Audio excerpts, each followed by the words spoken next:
Okay, may question tayo dito tungkol sa rabies kay Ma'am Daner sa TikTok. Ang tanong niya is yung aso daw kasi niya unvaccinated, hindi niya binakunahan. Mali yun, ma'am.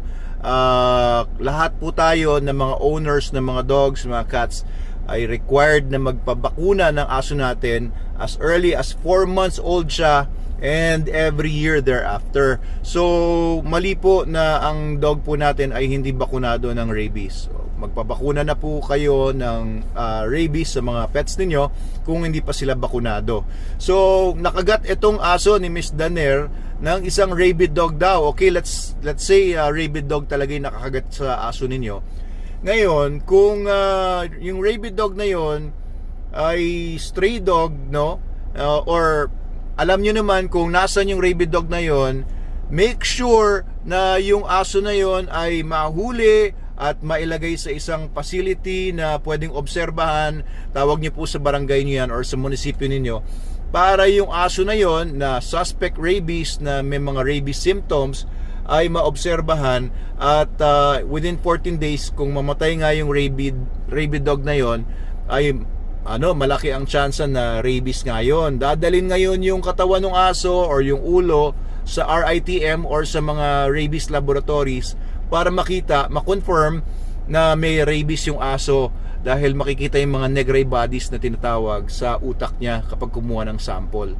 So kung yung aso nakakagat sa aso ninyo ay may rabies, yun, mamamatay yun sigurado within 14 days, nakakagat man siya o hindi.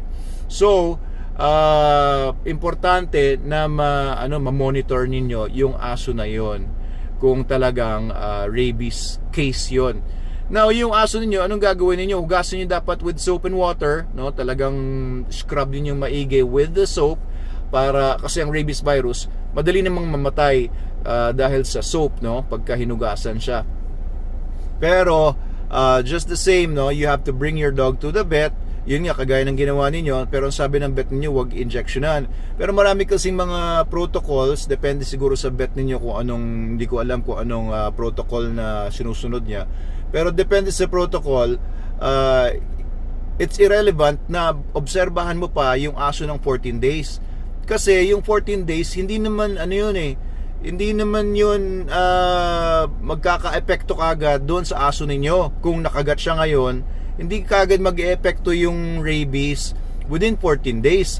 Ang incubation period po ng rabies virus, incubation meaning from the time na nakagat yung aso ninyo hanggang magpakita na siya ng symptoms, ang tagal po niyan ay yung average is ng mga 2 to 4 months. Yung 2 to 4 months